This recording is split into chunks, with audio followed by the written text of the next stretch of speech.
Hey guys, Popcorn Recaps here. In today's video, I will be telling you the story of the supernatural psychological horror film, I Am Not a Serial Killer. Spoilers ahead, enjoy the video. In the beginning of the movie, we see a 15-year-old boy, John Cleaver, heading back home with his bike after watching the police deal with a body that's torn up by an unidentified criminal in the town of Clayton. He arrives at a mortuary owned by his mother April and his Aunt Margaret. His mother arrives and tells them about the dead mechanic named Jeb Jolly, who John saw in the murder scene. He says they should be happy about it as it means more business for them. His mother tells him to not joke around and makes sure they're okay before she leaves. John helps his Aunt Margaret embalm the stinking body of an old woman.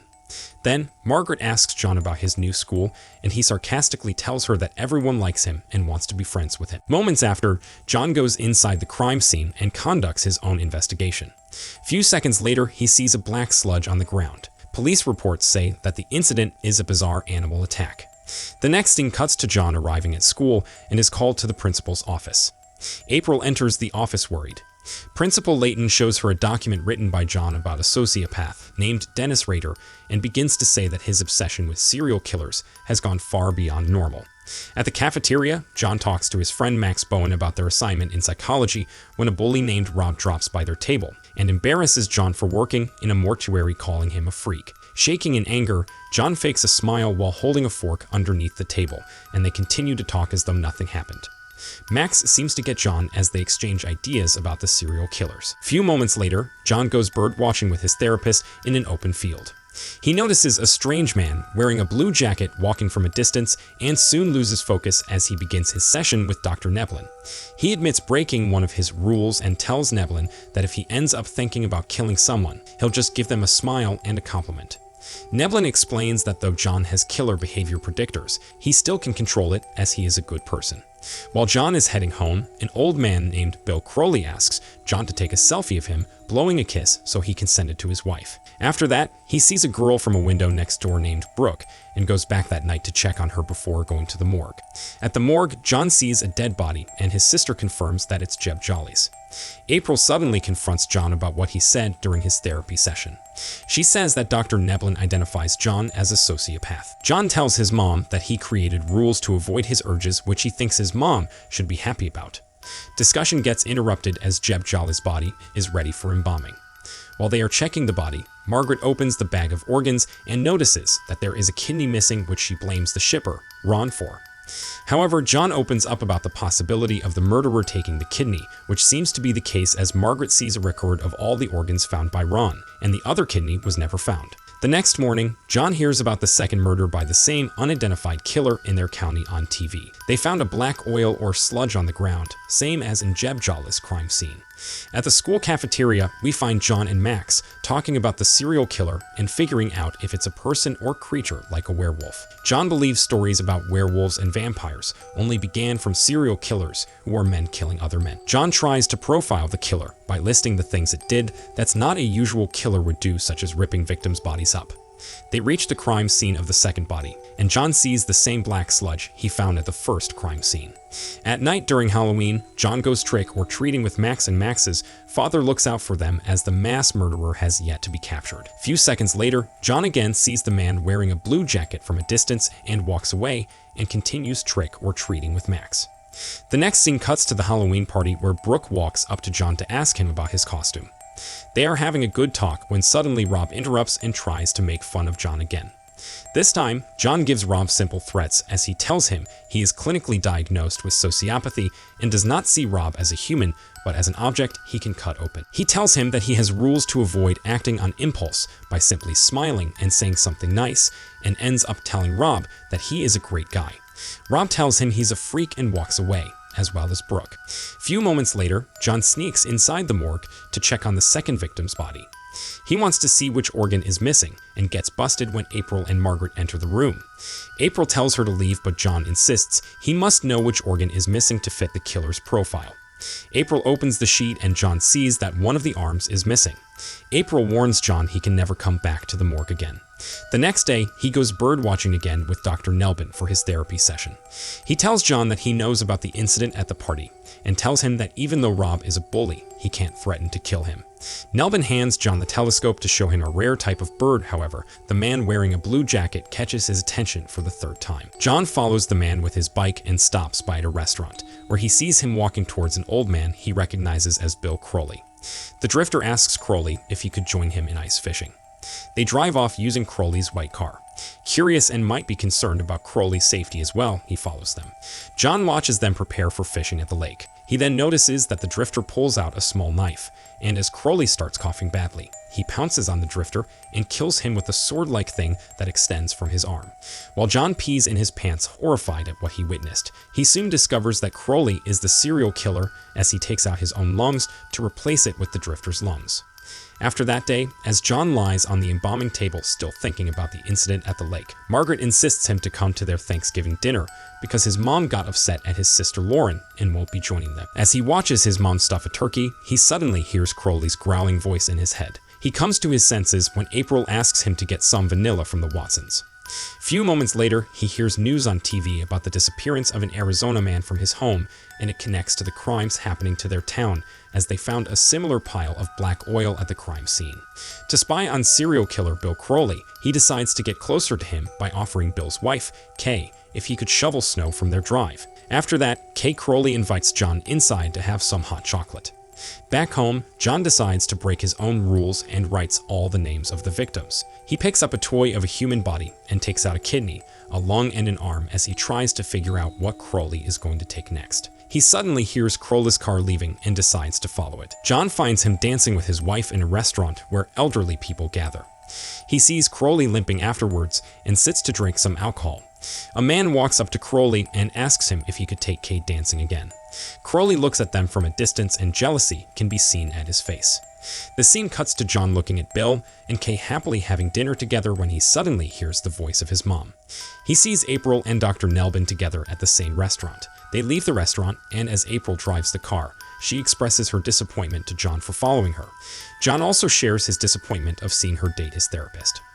April tells John that it's not a romantic date, but is a way for her to check his progress.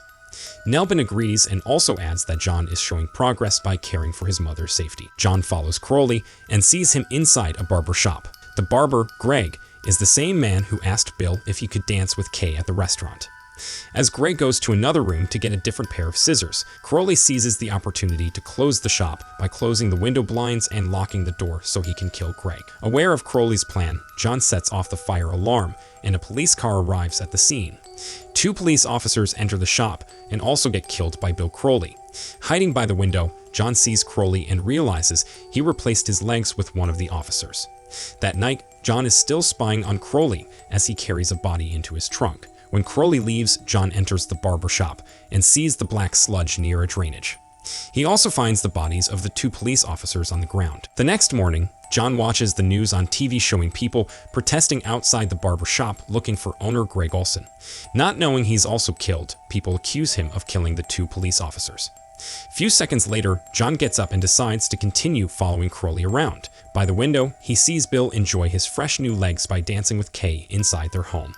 Determined to stop Crowley, John puts a note in front of his car that tells him that he knows what he is. Crowley sees it and looks around to find out who he is and then goes back inside his home. Few days later, the Watsons family gathers the rest of the people in the neighborhood at night by the campfire to look after each other as the killer has not been captured yet. He sees his mom talking to Kay and finds out that Bill is feeling sick and has not left the house for a week now as though he's scared of something. Kay tells John that Bill would be happy if he visits him. Moments later, John arrives at Crowley's and sees Bill sitting by the fireplace.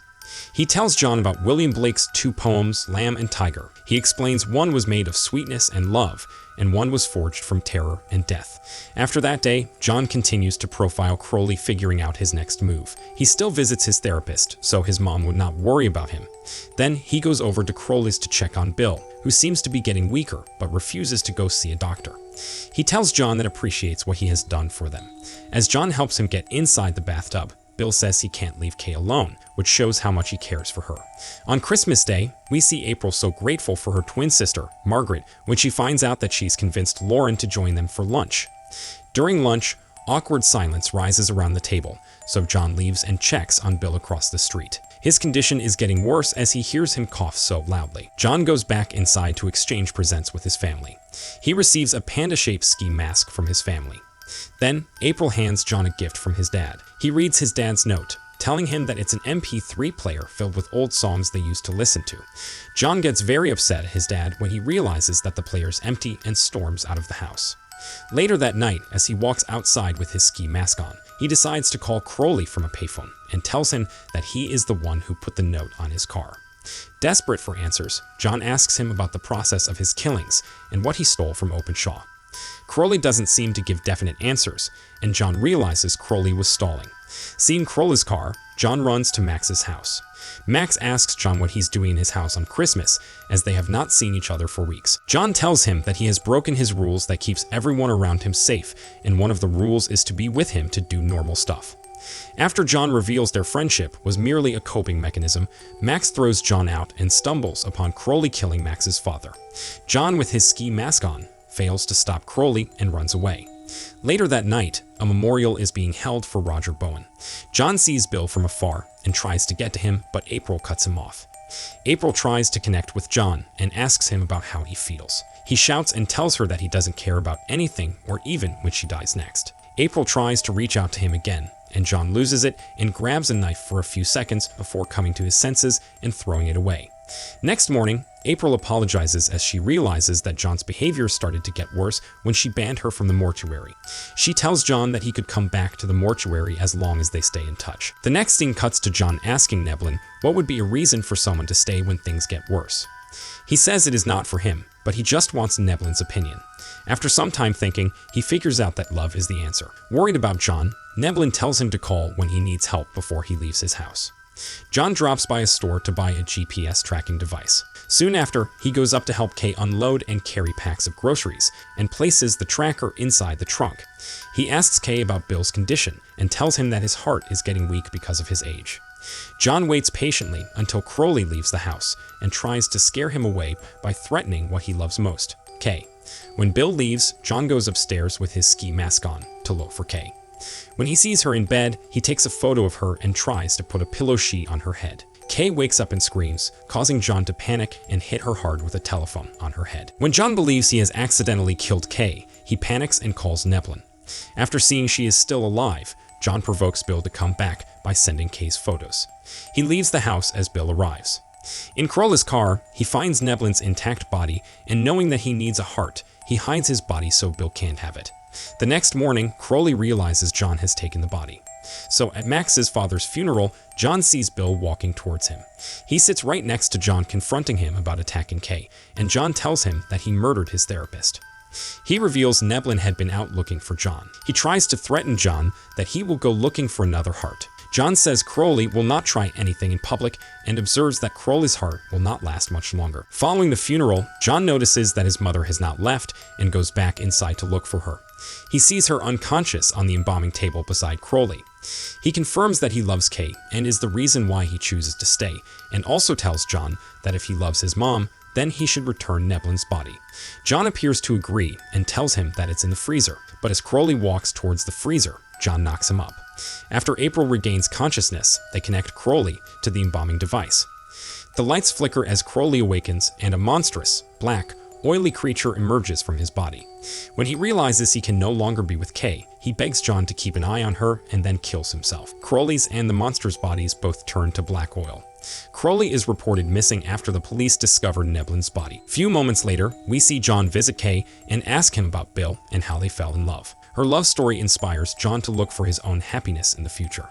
The movie ends at the mortuary, seeing John sad to see Neblin's body. April asks John if he wants to see a grief counselor, but John jokes about how that can seem disloyal to his first therapist. John gives a genuine smile and goes back to work. And there you have it.